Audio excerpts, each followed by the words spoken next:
Hello, my name is Shawn Buckley with the Natural Health Product Protection Association, and I'm very pleased to have as our guest today MP Blaine Calkins.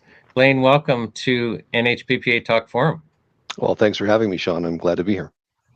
And Blaine, I wanted to kind of start just by having you explain who you are. I mean, I know you, I know you really well, and I drive through your constituency all the time, but some people may have no Yeah, idea. So can you kind of share a little bit of who you are and how long you've been an MP and sure. Yeah, no, happy to. And thanks for the question. Coming up in January of 2026, if I get January 23rd, that'll be the 20th anniversary of my first election federally. So I've been an MP for a very long time. So in fact, I am tied with a couple other colleagues of mine, but I am the longest continuous serving, one of the longest continuous serving MPs in Alberta at the moment. So I've been doing this for quite some time. I started out in 2006. The riding was called Wetaskiwin. It was largely the rural area between Leduc and Red Deer, and went out into the West Country, places like Kalmar, Thorsby, Warburg, Breton, Winfield, and so on. Almost out to Drayton Valley, almost included Rocky Mountain House, parts of Clearwater County, and of course a large rural riding, which of course I love because I grew up in Lacombe County. I'm a farm boy. Grew up in Lacombe County. I live in Lacombe now in the city. And then it moved in 2015 to Red Deer Lacombe, which was a great riding as well. It was an urban-rural split, half the city of Red Deer, and of course the north half of central, what I would call rural Alberta. Again, Ponoka County, Lacombe County. And now it's gone back to being a largely rural riding. So I don't represent the fine folks in Red Deer anymore. But I've acquired the communities of Innisfail, Bowden, Olds, Didsbury, Spruceview, and so on. So a little bit more of Red Deer County and little parts of Mountain View County. So it's gone back to that rural feel, largely agricultural, oil and gas, light manufacturing type of constituency, lots of innovation, lots of can-do attitude here in central Alberta. People are very independent-minded here, which is a good fit for me personally. But what got me into federal politics, I think, is probably the better question. Well, that was my next question, actually. So Yeah. So prior to getting elected, I did serve on the municipal council in Lacombe. I was a Lacombe town councillor. We weren't a city then; we were still a town, and I served in that capacity about halfway through that term when the previous MP decided to retire. And when he said he wasn't going to run again, I was approached by a number of individuals because of my, I'd spent about 10 years volunteering for the legacy parties, the Reform Party, Canadian Alliance Party. They asked me if I would consider running for the nomination in the riding of Wetaskiwin, and I did, and I had to win a very hotly contested nomination battle at the time. And sure enough, I was able to secure the nomination. It was an interesting time because it was a minority Liberal government led by Paul Martin at the time.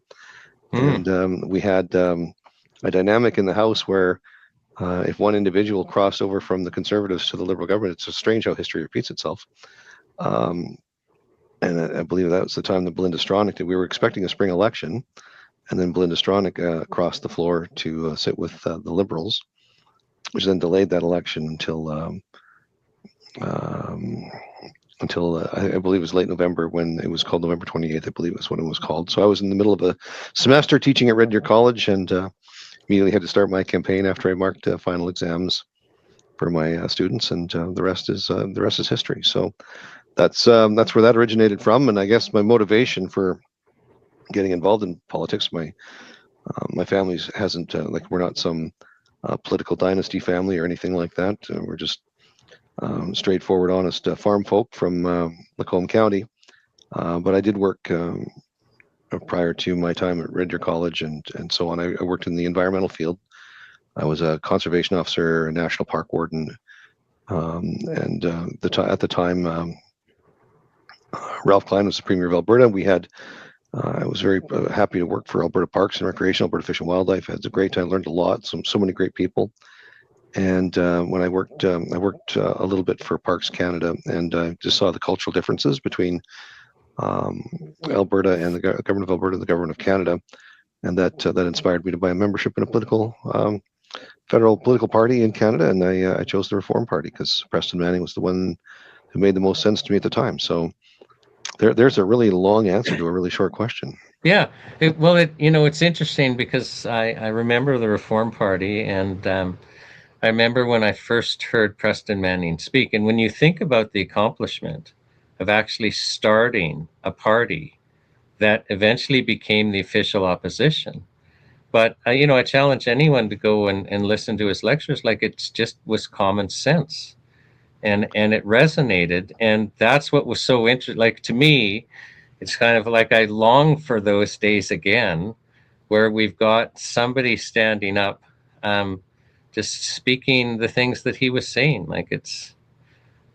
Yeah, no, he was certainly inspirational to a lot of people, and I've had the pleasure of meeting Preston many times.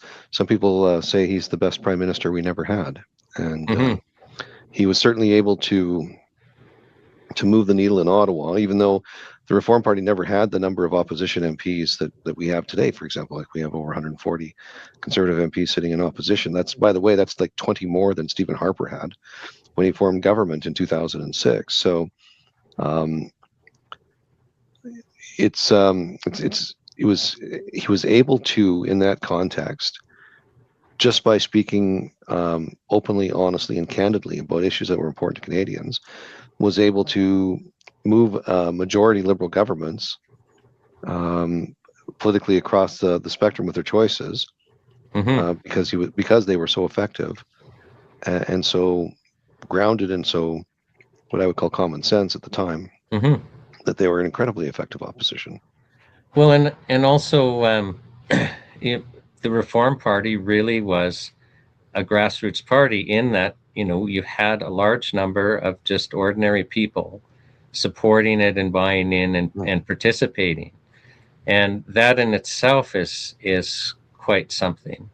And it was. I remember those days. I remember going to those meetings, and it was different. It was the motivations of the people that were involved in the formation and the organization of the Reform Party had a positive, uplifting feeling about it. It wasn't motivated by anger or frustration. It was motivated by a hope and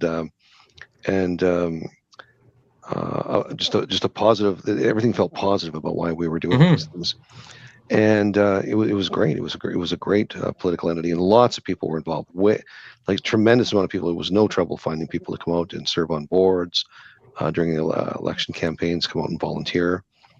People were happy because they did feel valued. They felt heard. They felt included, and they felt that they were part of the movement. Yeah, and they were. So let's talk about. So that's then. Now, and this is relevant. Like, we've got you on to talk about Bill 224, and we'll get into all of that.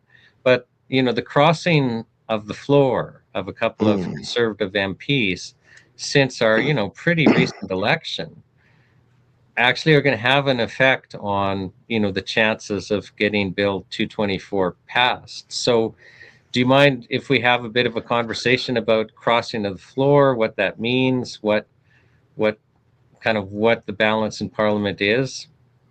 Certainly. I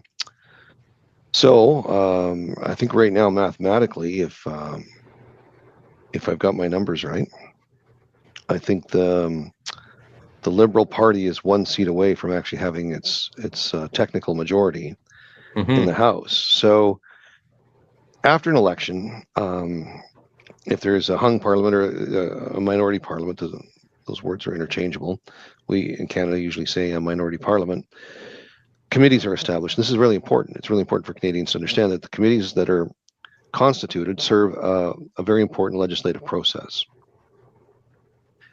So a bill is brought forward. There's either a government bill. So if it's bill like C2 or C8, that tells you that it's a House of Commons. C for Commons, House of Commons, and then the number 8 means that it's a government bill because it's somewhere between 2 and 199. If the number of the bill is between 2 and 199, that means it was tabled by a minister in the House of Commons on behalf of the government. So that's a government bill, which naturally means that you can count on the government caucus of MPs to vote in favor of it, and that's part of their, generally speaking, their political agenda that they got elected on. Private Now, members' bills. can we just pause here and slow this Sure. down, because some people might not understand.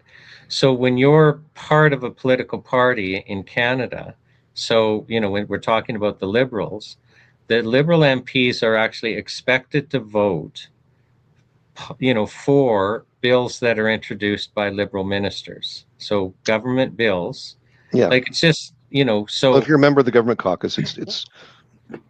I mean, you got elected on the same platform that the government, in theory, is putting together the legislation for. So, I mean, it's not an outrageous thing to think that a government caucus MP is going to vote in favor of government legislation. That doesn't mean that in there. I don't know what happens in a Liberal caucus meeting, but you have their opportunities to voice concerns about legislation. But I just want to make sure people understand, and then I also think that then makes the crossing of the floor, I think, less defensible ethically, because because we elect people in ridings, but really we're electing somebody representing a party, because they're not going to vote unless it's an open vote. They're not going to vote for what their riding tells them to vote. They're going to vote along party lines by and large.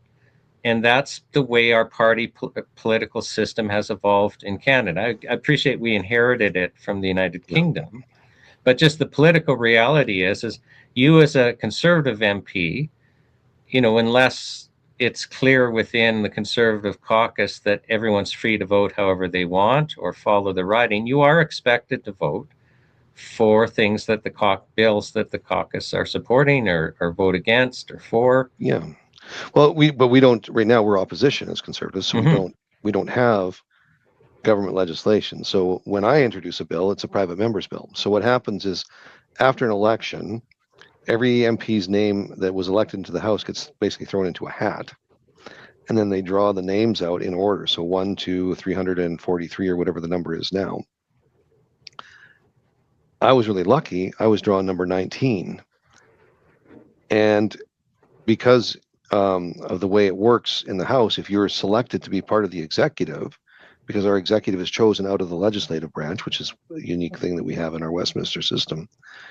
If you're now a minister, and let's say you were drawn number 14th, but now you're a minister, you now have the power and authority in the House to table legislation as a minister of the Crown, so we're going to remove you from the private members list. So I started out at number 19, and then I dropped actually down to number 15, because 4 people that were drawn ahead of me were selected to either be a minister of the Crown or a parliamentary secretary.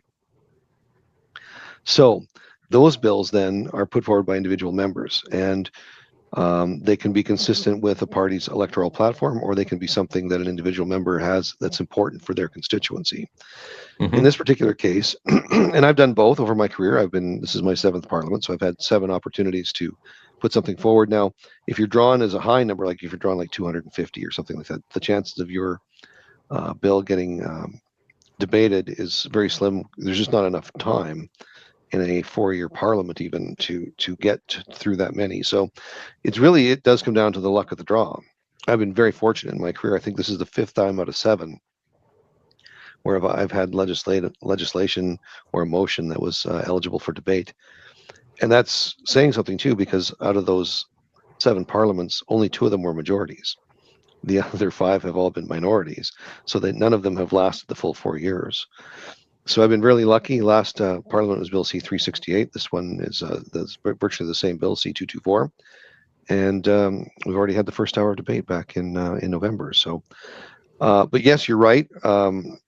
Government MPs, by and large, do support the government legislative agenda, because that legislative agenda should be consistent with the platform upon which that party was elected.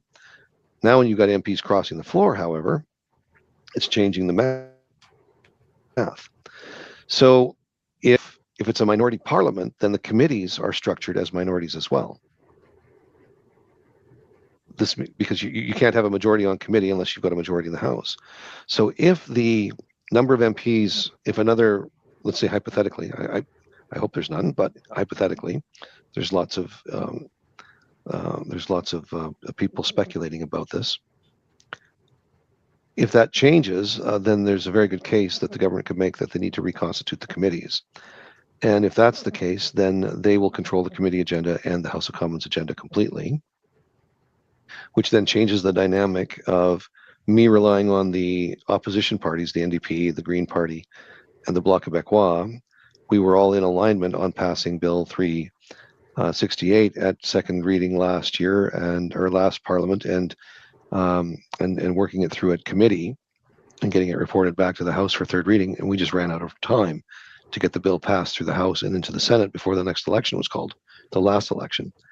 So if that happens now, Bill C-224 is actually at risk. Right. Okay. So I'm going to try and put this into English. But I just want to get back to the party thing for a second, because I wanted to talk a little more about, MPs crossing the floor. So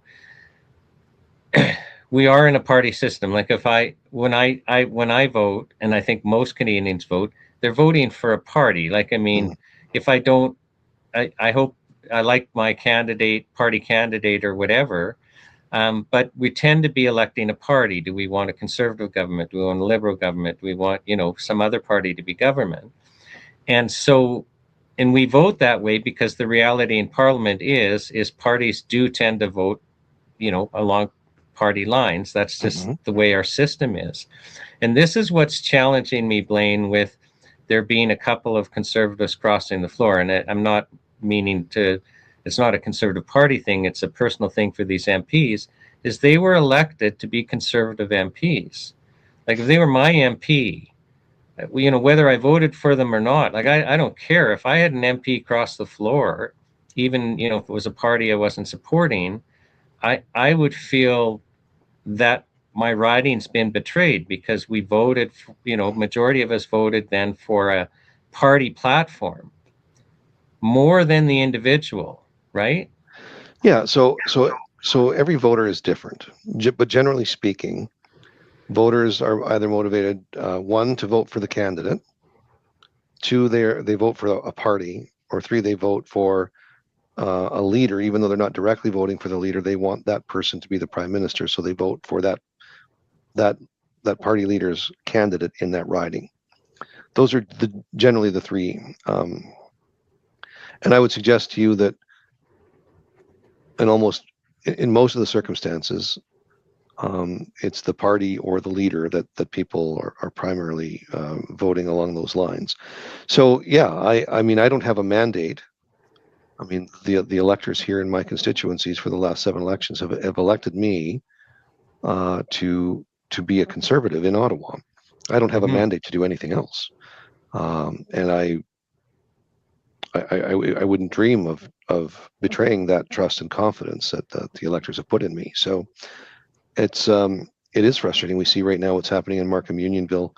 I think there's more people that have signed a petition in frustration about Michael Maw crossing the floor than actually voted for Michael Maw anyway. So people are frustrated because it basically you're usurping the democratic process to a certain degree, because the parliament that people elected is a minority Liberal parliament, and who is an individual person to decide that they're going to single-handedly change that themselves by betraying the actual voters that sent them there in the first place? It's and I think the frustrating part too is the Liberals have been openly saying that they're trying to do this, which this is a subversion of the democratic process, and it has very big impacts. Like I said, it's going to impact potentially Bill C-224. It's going to impact the length of the Parliament. It's going to impact many things. Well, we'll get to that. I just want to. You made an important point. So the Liberal government is openly trying to court MPs from other parties to cross the floor so that they can create a majority government.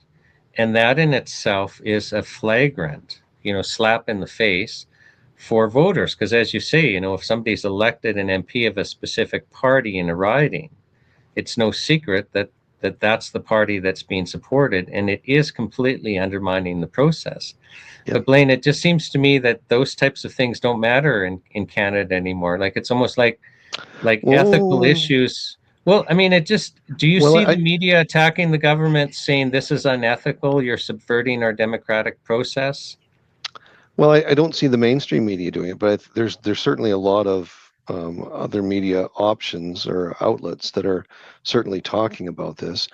But whether the media is talking about it or not, Canadians, I think, are paying attention and they are watching this, and I think they are. I think they are very concerned that. I mean, here in the West, I'll just give you an example. Here in the West, we feel like our vote doesn't matter sometimes because a lot of times the election is decided before they even start counting the ballots here in the West. So, but now we have another scenario whereby, well, what's the point of my vote going to a certain person for a certain party if that person is just going to do whatever they want when they get to Ottawa anyway? So that's a different level of frustration, and I think it's undermining. It's leaving people feeling that their vote doesn't matter, especially in Markham Unionville and places like Nova Scotia, where my other colleague left from. So that's going to be certainly a point of frustration. But now it appears that from an institutional perspective, if our democracy is not going to be representative of the voters who sent us there, then we're talking about very dystopian things. And I think that's where all political parties should be very, very careful about being too cute about these things, because I don't think the public is going to. I don't think the public's going to reward the government for behaving this way.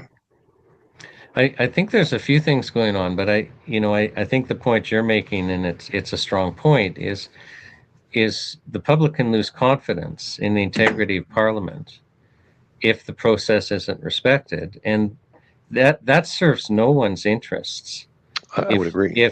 If our governing institutions, if the public loses confidence in them, and and I think we're also living in a world where the administrative state is becoming so kind of overwhelming over everything that people are.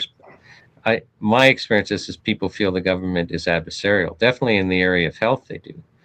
So I mean, I think there's a couple of things going on, but the positive thing is usually when the populace gets upset about something, then it forces us to look at it and come back to a resolution. Like I could see another reform type party movement happening, because or a revival within a party to get back to grassroots and just common sense and say, okay, come on, let's get this back on the rails. But you have to have interest for that to happen, right? So so I agree with you. Look, I think I think the risk of this backfiring on the government, this kind of behavior, is actually very real and very real possibility. So, at least that's been my experience is when you do something that, like I say, subverts the will of Parliament, subverts the will of the populace. I think it tends to backfire. Right. No, let's get to another point. You were making the point, like, so here the Liberals now, they're just like one more person and they could have a majority government, one more person crossing the floor. And you were talking about committees. And I think a lot of our people won't even understand what a parliamentary committee is. So like in the area of health, for example, this Bill 224 that we're going to talk about in a moment, there is a committee that deals with health bills called the Standing Committee on Health. And so if a bill gets, voted, passed in second reading, it'll go to the committee that has expertise in that area. And these committees get to decide, the majority of the committee gets to decide what their priorities are and what they're going to look at. And right now, that majority rests with the opposition parties. And that's right. So that's how that works in a minority parliament, is the collective opposition, if they choose to work in a united way on something, and if they find that common ground, we'll be able to pass legislation. And that's exactly what happened with Bill C-368. In the last Parliament, there was 4 official parties in the House. 3 of them were the opposition parties. It was Conservatives, Bloc Québécois, and the NDP. And because of the dynamics and the ratio of members in the House of Commons, we try and reflect that. So you have to understand, like, you do as close as you can. You're taking a parliament of at that time 338 people and boiling it down to a committee of 10 or 11 people. So you want to have those ratios. So sometimes some parties are overrepresented at committee and underrepresented at committee, but the ratio is what's the most important thing. If you don't have a majority in the House, you don't get a majority on the committee. If you have a majority in the House, you do get a majority on the committee, is generally how the rules work. So if 1 or 2 more people cross the floor and join the Liberal caucus, then it would be reasonable to expect that the Liberal government would say, we now form a legislative majority in the House, therefore we should reconstitute the committees to have our legislative majority on committee as well. So 2 things. One, if that happens before C-224 goes to its second reading vote, the bill might actually be defeated on the floor of the House of Commons, because if the Liberal government and caucus decides that C-224 undermines what their ambitions were when they passed C-47 a parliament ago, then they'll simply defeat C-224 in the House, and it's done. It'll be finished at second reading. It'll be defeated, and it'll just end. However, right now, if we took a look at it, it would probably come down to a tie, and the Speaker is going to decide whether C-224 continues or not. So this is one of those unique scenarios where the Speaker could actually have to make a decision as to whether the bill continues or not. And if it does, it will then go to committee, where technically, right now, there is 1 more opposition MP than there is government MP in the committee. And as long as it stays that way, then we could get Bill C-224 passed, probably with amendments, at the committee stage and reported back to the House. But all of that is in jeopardy, and it wouldn't just be my private member's bill; it would be every opposition MP's private member's bill that would be facing the same reality. So. So we have to. So it becomes even more important now, I think, Shawn, that the Canadian public actually engage their MPs, particularly if they have a Liberal MP, and say, "Look, we wanted 368 to pass. We want 224 to pass." The numbers are just too close to call. Yeah. No, but the point you're making about committee is interesting. So. Just so that, and again, a lot of people that will watch this, they just don't know the parliamentary process. So, yeah. Blaine's already explained a bill gets introduced, and that's called first reading. It's really just to give people, hey, here's what it is. You're just putting it on the agenda. All it is putting it on the agenda. There's no debate. There's no vote. It's just putting it on the agenda, because you can't talk about something unless it's actually on the agenda. That's the way official meetings and meeting rules work. If it's not on the agenda, it's not up for discussion. So you have to have a process to add something to the agenda. That's first reading. Yeah. And so then people have an opportunity to look at it, decide, do they support it? Do they not support it? What are the issues with it? And then it comes up for second reading, and there's actually a vote in the House, and a majority has to vote. So we have simple majority in the House. So if a majority votes for it, then it goes into committee. And you're talking about the committee structure, how the Standing Committee of Health right now, the oppositions have, 1 more member than the government does. And that, if the government is against the bill or wants to amend it so it's meaningless, the committee makeup is really important. Very important. So right now, there are 10 members on the committee. There's 5 opposition MPs, 4 Conservatives and a Bloc, and 5 Liberal MPs. But one of the Liberal MPs is a chair, and the chair never votes unless there's a tie. There should not be a tie in that type of scenario, because now you've got 9 people voting, right? So you're theoretically never going to get a tie there. I mean, it doesn't mean you're going to win everything. It just means that unless somebody would have to literally be missing from the committee in order to force for a tie to happen at committee. So, but like I said, if the Liberals claim or say, look, we have a technical majority in the House now, they could argue, well, we need to add one more MP to the committee. So then the committee would change. They would have 5 voting members on one side, and then there would be 4 plus 1 Conservative bloc on the other side. So it's 5 to 5. So we would have tie votes probably on a continual basis. And of course, the chair of the committee, being a member of the governing caucus, would vote with the government virtually every time. So that's how that would change, and that's how I'd see that change being. That these things would all be negotiated. I'm talking very hypothetically right now, but that's how I would see that happening, Shawn. Okay, so let's turn to Bill 224 and talk about that bill a little bit. Sure. So just so that people understand why this bill is super important. So you've already mentioned Bill C-47. I'll kind of give a little bit of a background, and Blaine, where I want to go is I want to know what the other parties are saying, like what and why do you think the Liberals are against this bill? So, but let's introduce the bill first before we go there.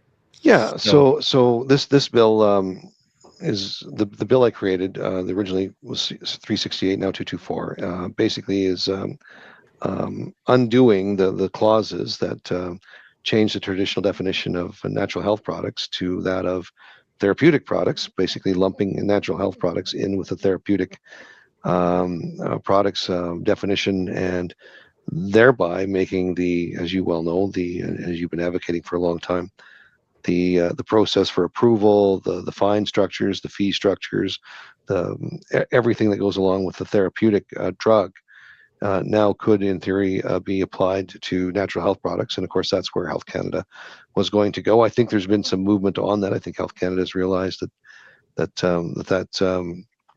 was problematic for the Canadian public, but their attitude, I think, would change back to being less collaborative if the Liberal government gave them the green light to proceed with the self-care framework and the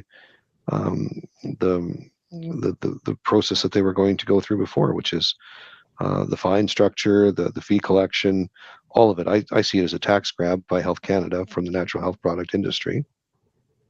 I see it in more nefarious terms, but just so people understand. So the therapeutic product category, I mean, that includes your most dangerous drugs. I mean, let's pick Vioxx, let's take thalidomide, things like that, things that require prescription. And so the fine structures, like $5 million per day of an offense, and Health Canada just has powers to literally force you to do things that would bankrupt small natural health companies instantly. Yeah, instantly. And it's just totally necessary. And that, vitamin C or vital nutrients are all of a sudden in the same category as, chemical drugs that are one of our leading causes of death and need to be managed with great care. Yeah. So, but on the ground, Blaine, this changed. So just so people understand, so the government knew, Health Canada knew that you didn't support this because you had fought so hard against it in the past. So instead of introducing a bill to amend the Food and Drug Act, they snuck it into a budget bill. Bill C-47 was a budget bill in 2023. And the change was made before any of us even no consultation at all with anybody in the industry, no consultation at all. Like, they just did it. And no debate. You read the answers. There was no debate on this. I don't recall anybody even bringing this up during the debate of Bill C-47, which is a large omnibus Budget Implementation Act bill, and it's just 4 little clauses, I think, is all it was that they snuck in there, and out of a 700 or 800 page document. And when we woke up when we finally realized what was happening, that caused the backlash and the storm. And of course, that's where yourself and many others across the country organized the campaign, and that's where I got those I still have that stack of cards. I got a stack of cards. It's probably 2 feet high in my office. I've kept them, and they're a reminder every day. I leave them prominently in my office, so I see that, and I realize those people want me to fight for them, and it's a good reminder that that's what I get up every day and roll up my sleeves and go to work to do. Yeah. So now, just back so people understand, what we're seeing on the ground is people one of our biggest challenges is censorship. And, now that it's $5 million per day fines, I mean, the company that comes to mind is True Hope. I mean, they had on their website before 30 published peer-reviewed journal publications of research funded by governments around the world, including the Alberta government. And they took those off their website. Government-funded peer-reviewed research, they took off their website because they're afraid of these fines. So they're self-censoring. Whereas before this change, just as an example, and I know that stores are way more afraid to speak like this. Everyone is more afraid of Health Canada because all of a sudden the penalty structure. Massive powers. It's administrative penalties. Like there's no adjudication, there's no cross-examination. Health Canada simply gets to decide. Yeah, it's frightening. So I just want people watching to understand this bill that you've sponsored or introduced in the House is incredibly important to the natural health community. Yeah. And I'll also let people know, so NHPPA.org, we've got a campaign up to support Bill 224. You can send, e-letters to your MP and to the party leaders, and it rotates, it just picks a different member of the Standing Committee of Health when you send it. There's different ones, so keep doing it. You'll get a copy back, print it out, mail it, because paper means more than electronic, doesn't it, Blaine? It's more, they're both impactful, but I'll have to admit that card campaign was very effective. Yeah, right. Very effective. So if I start receiving large amounts of personal correspondence from individuals, that tells me that it's an issue that I need to be paying attention to, for sure. Right. And actually, personally written letters, they're the most valuable.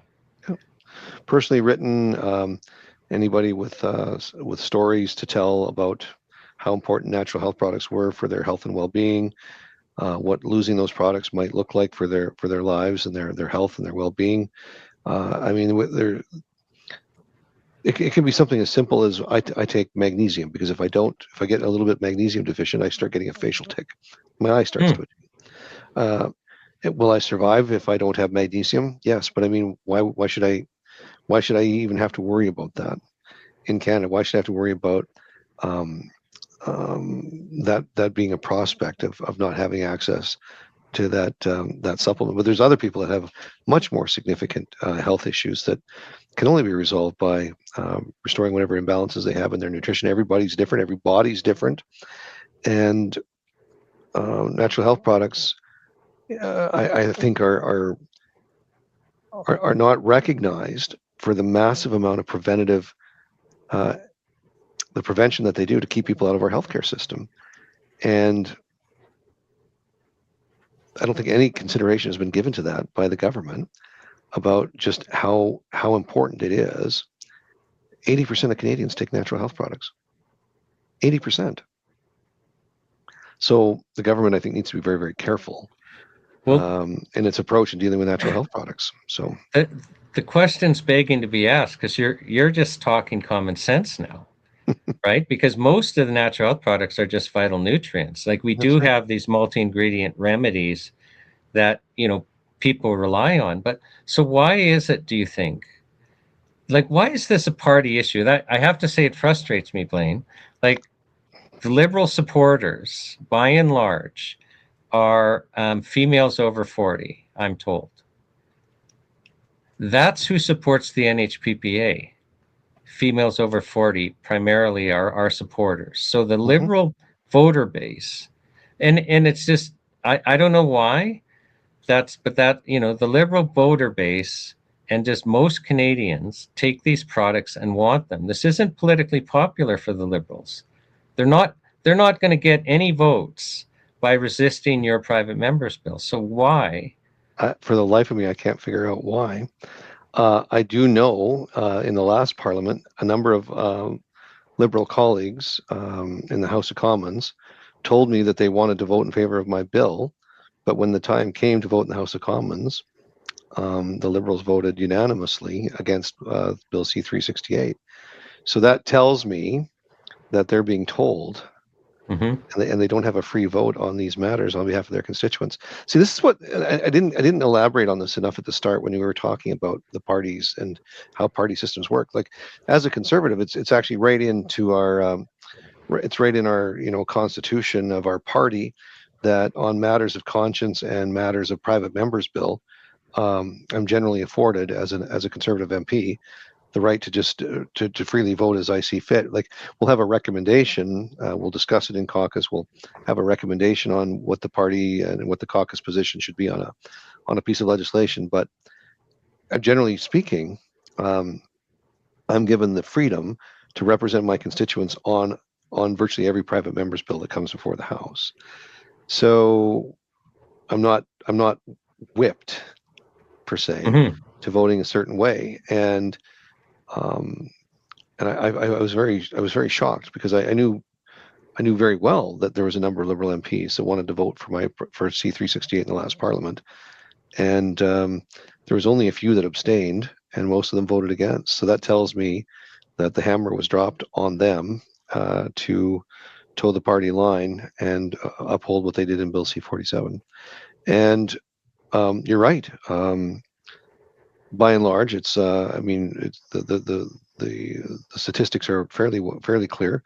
The natural health product industry is largely there's lots of women. There was no gender analysis done on the bill, by the way, on the Bill C-47. Lots of women who work in this industry, lots of women who run the stores, and of course, it's largely women buying these supplements and nutritional. It's buying the groceries, buying the things for their family, and they want to have access to these products.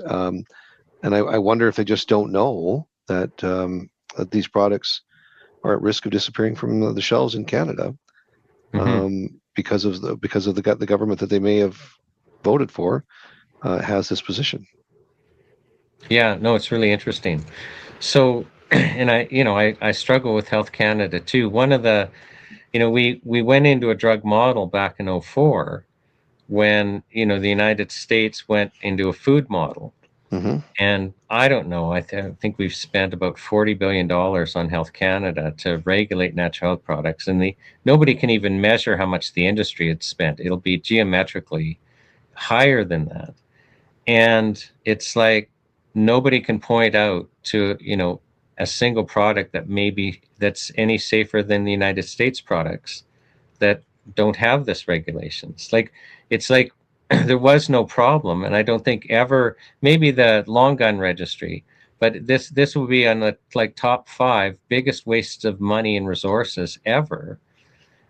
But we've created a whole bunch of health problems because we've priced people out of vital nutrition that are lower income Canadians. I think with the cost of food being what it is now, I think it's even more important that Canadians be able to have affordable and a variety of health products to supplement their health with, because the grocery dollar is being stretched further and further and further, and that might mean that Canadians' health is compromised. And the one of the quickest ways that you can fill that void is by taking a health supplement if you're lacking in some critical nutrients. Right. So I actually see the problem compounding. The affordability issue and the natural health product issue they compound each other as food gets less affordable. Nutritious food gets less affordable. Yep. And we could add to that, the mainstream medical system is under such strain that so many people can't access a doctor at all. That's right. Over 6.5 million Canadians don't have a doctor, Shawn. Yeah, and so it's the naturopaths and the homeopaths and stuff like that where more people are turning to, and we just learned this in the health show, because I would ask when I'm interviewing these doctors, what percentage of your patients had totally exhausted themselves in the mainstream system before they'd come to you, and it used to be basically 100%. For the first time, you've got your repeat patients after you've helped people. But now that's changed because people can't access a doctor. They can't exhaust the mainstream medical system in the first place. Because they can't access it. And here we are trying to get rid of this, or truncate, our natural health community at the exact wrong time. Not that there's a right time, but we couldn't be aggravating things worse. It's almost like the government's completely unaware that we're in a health crisis. Well, I don't think it's just this industry. I think it's across the board in a variety of industries. the country is economically not performing as well as it could be. There's all of these factors that are compounding across the board, and we're seeing it very, very clearly as you and I have just laid out. Access to healthcare is diminishing. Food prices and nutritious food prices are going up, and now health products are on the chopping block if the government gets its way. So it almost like it's almost like it's part of some nefarious plan to force Canadians to be more dependent, more subservient, and more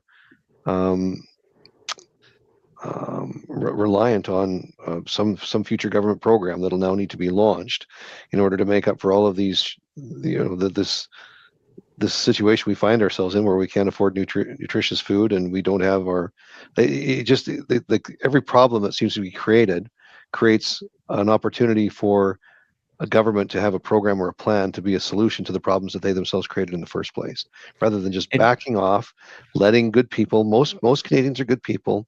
Most people are trying to do what's right. Most people are conscientious about their friends, their families, their neighbors, their communities. We have way too much government, Shawn, in Canada right now. We can't afford this. We're pricing ourselves out of a quality of life with being so reliant on government for everything in our lives. It from a philosophical perspective, it's quite fantastic, because society's better off if we just understand that we need to be taking care of ourselves and each other, not looking to the government to solve our problems. But the government tries to make us think that they can help, and they never make a difference. Back on the 17th of December, we had an NHPPA show, and we had a whole bunch of guests, and one of them, Mark Nixon, was pointing out, he said, we've got this huge landmass. We're sitting on all these resources. We're a super well-educated society. We should be the richest nation in the world. 100%. Like, we should be, like, we're 100%. we're not having to have everyone in the household work 12 hours a day and just to scrape by, where we shouldn't be making this, like, we should have a lifestyle that's just off the charts. But the government has just so over-regulated us that we're spinning our wheels. And so it's just really interesting. I mean, what you said has resonated with me, because I'm viewing this, our natural health, that we have to fight with the government to have access to vital nutrients. There's got to be such a clear example of government overreach. I can't think of a better one. Well, I mean, it doesn't get much simpler than vitamin C. So I don't know what's so complicated about this, that we need to overregulate this and create massive red tape burden, massive uncertainty in the investment environment and the production environment. And we're going to drive, these companies are being actively recruited by policies in the United States. We had, according to IADSA, which is the international group, we had basically the best regulatory environment in the world until the Liberals messed with it. There was great consumer confidence, not only domestically in Canada, but around the world, in natural health products with the Made in Canada symbol on them. The natural health product number was there. The fees were, an argument could be made that we even had too much regulation at that particular point in time, but at least it had its own classification, and it was fairly predictable about being able to get a natural product number on a new product and get it out into the marketplace. There's no evidence to suggest anywhere that natural health products in and of themselves or by themselves are causing any health problems for Canadians anywhere. All of the rhetoric that Health Canada has put out on that has been debunked. And so we have this this manufactured problem that Health Canada needs to clamp down on this industry. And to me, it's a money grab, and it's a power grab. And there's lots of speculation. I know we all have our different ideas about what's ultimately behind it all, but it certainly isn't the best interest of Canadians that's behind it all. That's for sure. No, Blaine, Bill 224. Yeah. So it's gone through first reading. It started second reading. Yeah, we've had 1 hour of debate. Yeah, that's right. So there's 2 hours of debate and then the vote. So The bill, because it's private members' business, and so every day that the House of Commons sits, 1 hour of that day is allocated for private members' business. So that means in any given week, 5 people's private members' bills. So that's why we do things in tranches. So it's usually in tranches of 15, but the first tranche is 30. So the first 30 MPs on that list, remember I talked about that order of precedence? Mm-hmm. First 30 MPs on that list were the first ones going through it. So my bill, I think, was November 17th, if I remember correctly, was the first hour of debate. I'll have a second hour debate sometime in February, maybe March, because that's how long it takes to go through. And everybody's going to get their first hour before we start getting our second hour. And then within 2 or 3 days after that, depending on what day that falls on, there will be a vote in the House of Commons. So it's going to be February, March will be the Okay, vote. so It's really important. That's an important milestone. so is the Bloc Québécois supporting the bill to get to committee? Yeah, they would. My understanding is Okay, that their position hasn't changed. They supported it last time. That's right. and the NDP? My understanding is, now the NDP's diminished quite a bit in Mm-hmm. numbers, but philosophically, I think they're still. But we're talking numbers of 1 or 2 here, right? Yeah. So So it's just the Liberals. all it would take is 2 people not showing up to vote that day, like two like Mm-hmm. a block member and an NDP member not showing up to vote, and all of a sudden the bill's dead. Like it's going to have to be so every NDP MP, Elizabeth May from the Green Party, everybody, every Conservative and every block MP has to show up to vote in order to make sure that C-224 even has a chance at passing the House of Commons. Okay, and then obviously, if your MP is a Liberal, you should be interacting with that MP so that when they're having their caucus discussions, they understand that the public wants this bill to be passed. Yeah, I mean that's where the hearts and minds need to be changed on this, right? Yeah. So it's really, really important that that pressure be put on those MPs who now Michael Maw has never voted on my bill, but Chris Dondermont has in the past, and he's voted in favor of my bill. Crossing the floor shouldn't change his vote. Yeah, yeah. Well, let's hope, right? Well, we'll So the message for people watching this is now is the time to get engaged. Now is yeah, the time to keep, and you don't just send one letter and make telephone calls. Engage with your MP. Ask for a meeting.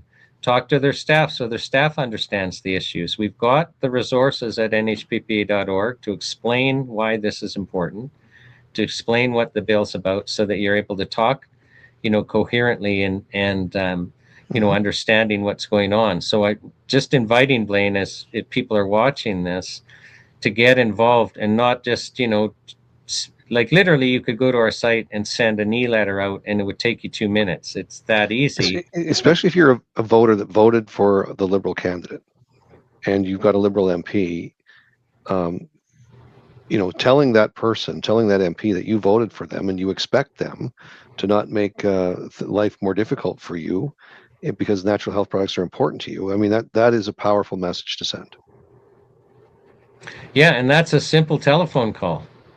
Telephone call, it's an email, it's mailing in a letter and saying, don't, reverse course and restore the traditional definition of natural health products and don't do things like change the entirety of this industry without any consultation, which is what they did. Mm-hmm.